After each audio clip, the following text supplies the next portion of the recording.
event started at about 3:15.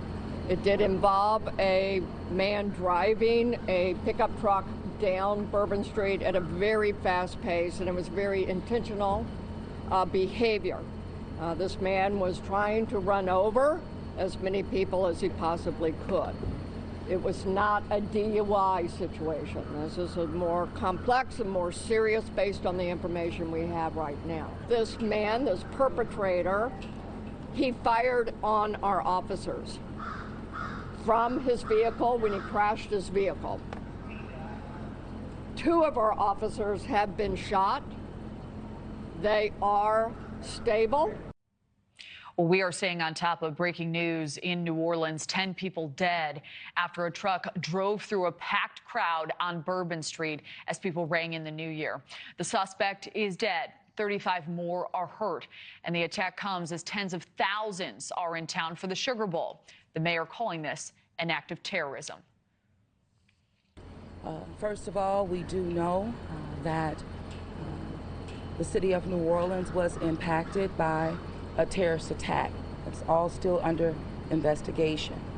You'll hear more after me. However, I have been in direct contact with the White House, with Governor Landry, and of course a unified command who is present here. What I'm asking at this time are prayers for those who have lost their lives in the city of New Orleans due to this tragedy.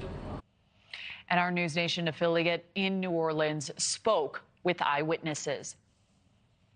Out here again today, you said you didn't sleep. Why are you here right now? You're staying in the Astor Crown Plaza, and what made you guys come back today, this morning?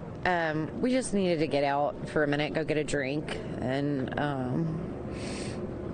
smoke a cigarette. You know, simple things. Yeah, simple things, yeah. And you described that it was mass chaos. What did it sound like? The sounds, I can't. The screams of those girls, and I can't get them out of my head. I'm sorry. It was bad. I mean, it was just like this explosive impact, loud and like the crunching, yeah. Just the sound of metal, and it almost sounded like gunshots too. I mean, it was just this loud, huge boom impact. Yeah, that's not something that you get over. That's not something that's going to be easy. But make sure you guys take the time you need, take care of yourself, take care of each other, and maybe your message to you. Obviously love New Orleans. You're from Alabama. You come here often. I mean, what do you want to tell people about New Orleans after this tragedy? This is a beautiful city. It's one of my favorite cities on earth. And it's sad though to see the crime rate, and you know, you have to be careful and vigilant about where you go, but it is a beautiful place to come, and there's so much, you know, so many fun things to do, and I hate that this is now going to have, you know, an effect on their reputation when it comes to tourism and everything else. You know, but you guys are going to come back, though. Absolutely, absolutely. We need you guys to come back, and thank you for sharing your heartbreaking story with us. Anything else you want to add just about being here and being witnesses to something just so tragic on New Year's Eve, New Year's morning? No, it's just, I wish it would have been a happier beginning to a new year. Thank you, guys. Take care. Have a safe trip back to Alabama. Like around 3:15, everybody just chilling, we having a good time, music playing and all that. A truck, I didn't know it was a Ford F-150, I thought it was like a Yukon or something. A truck hits the corner and comes barreling through people, throwing people like a movie scene, like real life, throwing people into the air, they falling under the car, all that. And a good friend of mine actually passed away from getting hit by it. And you know the little divots in the wall just like this? So this is what a lot of people jumped into to get away from the truck. But yeah, so after it gets past us, the guy, I didn't know it was a terrorist, but the guy ends up getting out and shooting people. Like, he had ARs and bombs and all that, man. But the aftermath was really what got me. Like, bodies all up and down the street. Everybody screaming and hollering. You look down, you see somebody doing CPR. You look around, people crying on the floor. Like, brains matter all over the ground. And yeah, it really hurt me to see like one of my closest friends like that. So we ran one way, so like about 5 feet away from the curb, and we ran into the bar to be protected by the little divot. And I'm supposing I could have sworn she was behind me, but now that I'm doing the math, it's seeming like she ran a different direction. But I was assuming she was behind me. So when I ran into there, her cousin was also with me. Her best friend was also with me. So I saw her, and then I'm moving people out of the way to try and find her because she's quite small. So I'm moving people out of the way to try and find her. I'm saying, nah, like, where is she? And I turned my head, and it's her in the street, just leaking blood, and I knew. She looked peaceful though. I'm glad she went peacefully, you know. Oh, she was about to go to college actually in about 2 weeks. About to go to college. She works at a hospital making good money right now, but she wanted to be an RN, a travel nurse. So we were at the bar, the Desires, and hit her and flung her like at least 30 feet. And yeah, man, I was lucky to be alive. I'm lucky to be alive right now.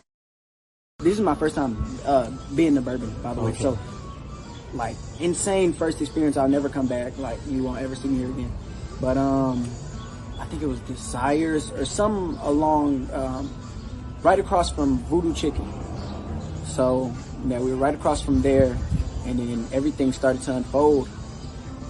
It was insane, man. Like, real closest thing to a war zone I've ever seen, truly. Osney is live on Capitol Hill with the very latest. Hi there, Aisha. Hi, Julie. We're just getting some new information from this FBI phone call that was ongoing with House and Senate members of the Homeland Security Committees, as well as the Louisiana delegation. And I can tell you that something that they've learned, this is according to sources that were on this call that just told Fox News, that something that they just learned was that apparently the FBI is claiming that they had no intelligence on Jabbar before this attack. They had zero intelligence on him. It appears to be so that they were not tracking him. Also, the FBI told these members that he was quote unquote inspired by ISIS, but they do not have evidence to lead them to believe that he was directed by ISIS. They're still looking into that, but so far they told members today that he was inspired by this terrorist organization, not necessarily exactly directed by this terrorist organization. Again, this is what Senator John Kennedy told me last night when I tried to ask him that very question. What does he think is going on here? Listen here. I can't answer that.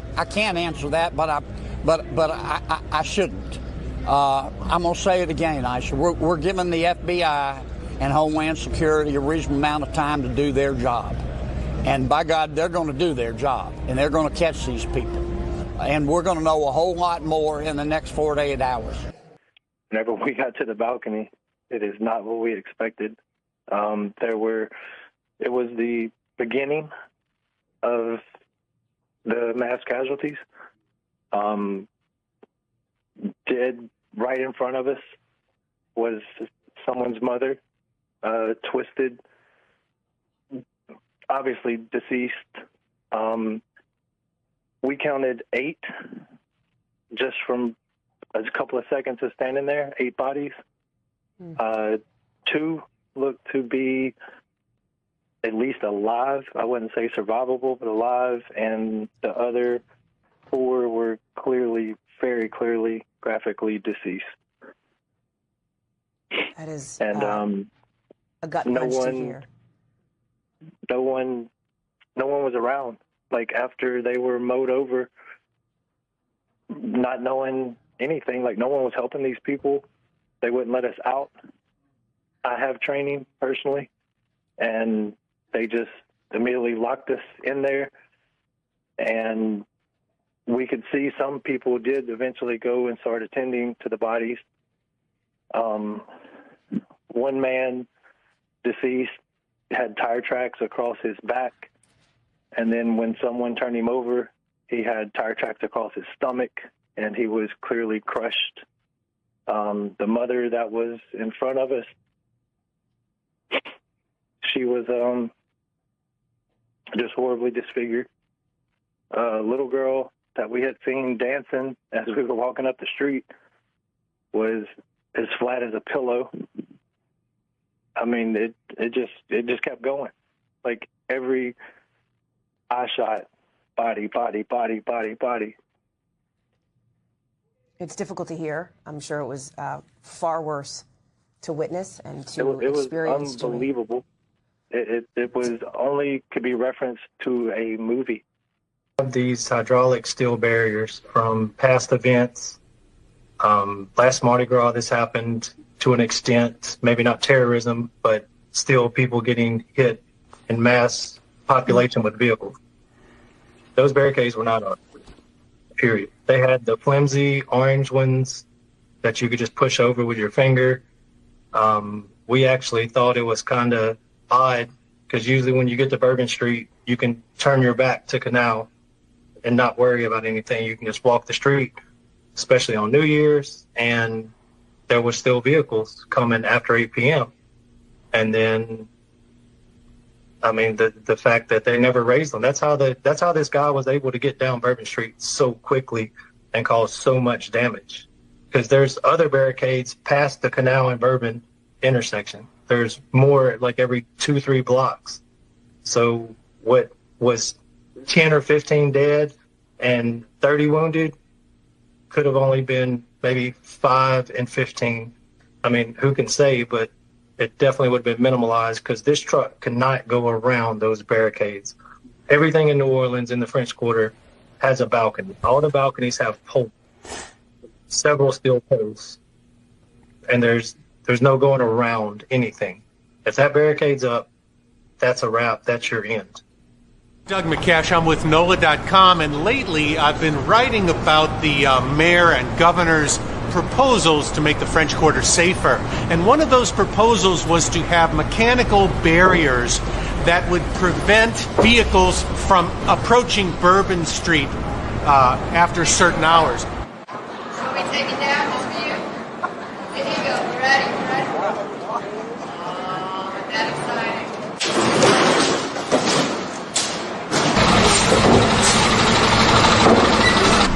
There were terrorist attacks in Nice and in Berlin where terrorists used trucks as weapons.